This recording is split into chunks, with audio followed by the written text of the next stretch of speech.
com o senador Girão. Eu tinha pedido para colocar um vídeo, passei para o Ilano, não sei se ele passou para vocês. Queria colocar esse vídeo só para a gente lembrar de algumas pérolas deploráveis.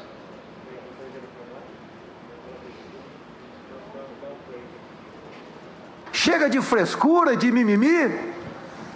Vão ficar chorando até quando? Estou com Covid. Mas, e daí? Lamento, quer que faça o quê? Eu sou Messias, mas não faço milagre.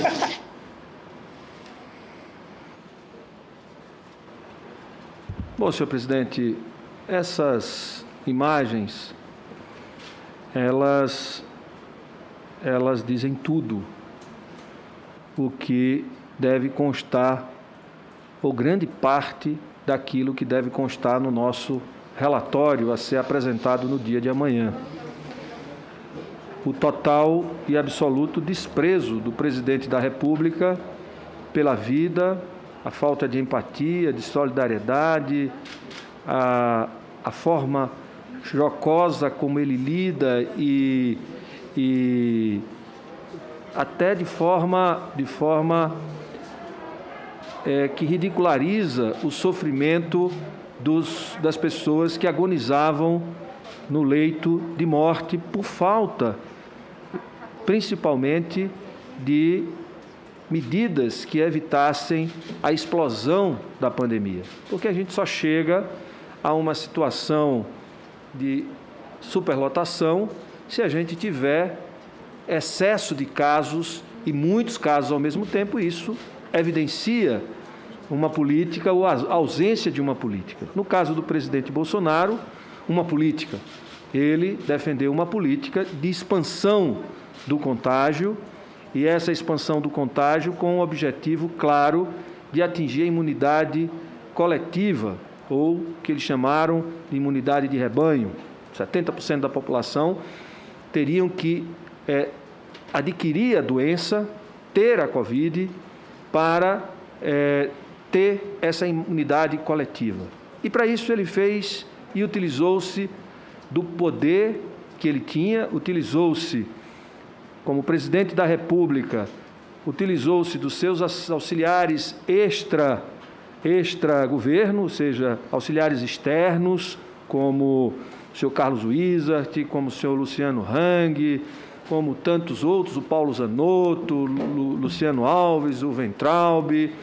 Utilizou-se de seus auxiliares de governo, como o Braga Neto, que foi o chefe do combate à pandemia no Brasil, do Pazuello, ministro, da Mayra Pinheiro, do Van Garten, de tantos outros que, em diversas frentes, proporcionaram e propugnaram a divulgação de formas como a pandemia poderia se expandir para atingir o objetivo deles, que era o máximo de pessoas serem contaminadas ao mesmo tempo. O Osmar Terra, que passou por aqui e que defendeu isso abertamente, e a gente viu isso sendo defendido aqui o tempo todo, durante toda a CPI. A CPI foi uma demonstração do que o governo defendeu, a expansão do contágio para garantir a imunidade coletiva. Negando a vacina, porque ele achava que tinha que ser pelo contágio e não pela imunização em massa. Por isso que ele aglomerou, por isso que ele proibiu o uso de máscaras, por isso que ele proibiu restrições, por isso que ele não fez plano nacional de imunização, foi o STF que o obrigou. Tantas coisas que aconteceram que mostra claramente que o presidente teve uma postura não de conivência, mas ativa. Ativa. É como uma pessoa que resolve beber, se embriaga, pega no volante e sai dirigindo. Essa pessoa sabe que não tem controle e essa pessoa sabe o risco que ele está colocando a sua vida e a vida dos outros. O presidente da República, ele colocou a vida em risco daqueles que acreditavam nele e colocou em risco a vida daqueles que não acreditavam nele, porque estavam submetidos a um comportamento de risco coletivo. E esse comportamento de risco coletivo, ou seja, de morte, levou, segundo dados comparativos, a mais de 400 mil óbitos evitáveis. É doloso, é criminoso não ter uma terapêutica definida pelo órgão que coordena a saúde pública brasileira para lidar com a maior pandemia que a gente teve na história. Vamos encerrar a CPI. Espero em Deus que a Delta não se propague, que o povo brasileiro mantenha o comportamento do uso de máscaras, porque mesmo vacinado podemos ter, mesmo vacinado podemos ter transmissão do vírus,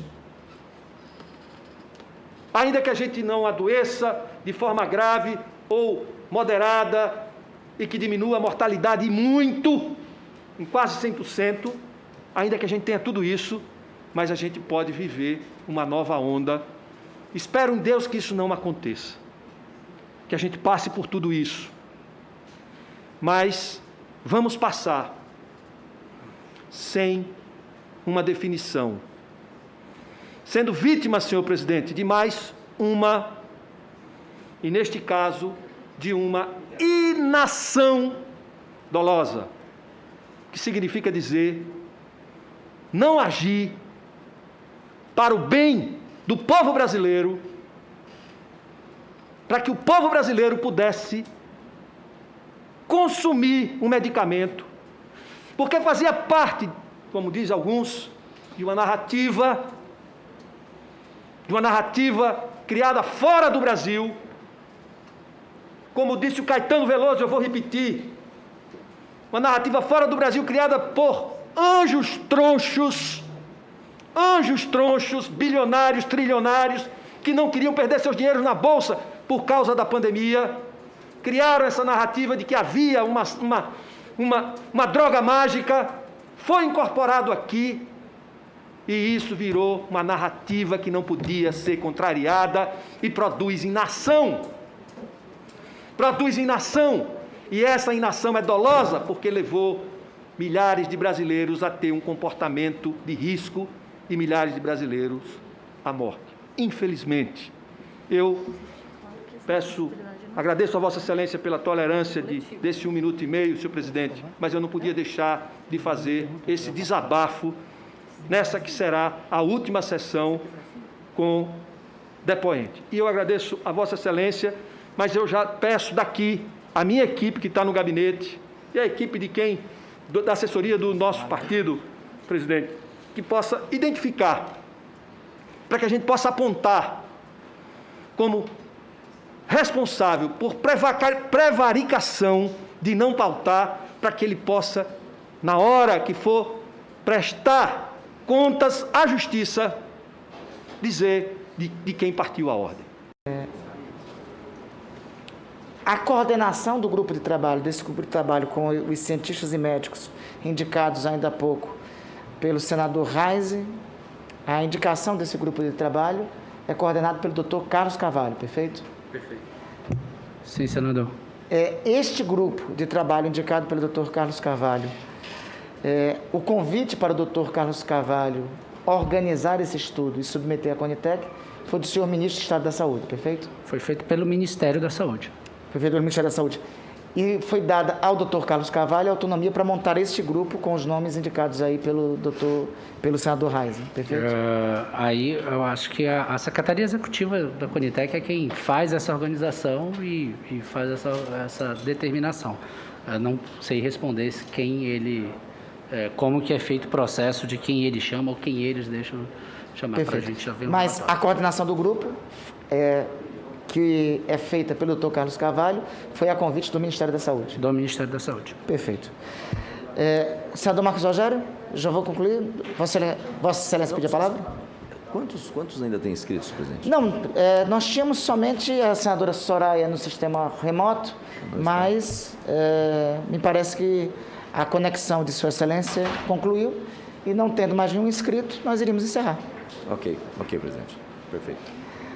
Então, senhores, eu queria de pronto agradecer a todos os colegas senadores pelo acompanhamento, pela convivência. Amanhã entraremos na fase final definitiva da Comissão Parlamentar de Inquérito, com a leitura do relatório do senador Renan Calheiros, e em seguida inauguraremos o necessário debate e após a votação.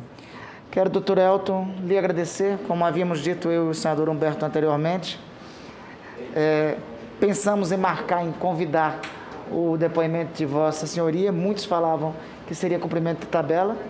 Se foi, Vossa Senhoria cumpriu muito bem aqui com as informações que prestou.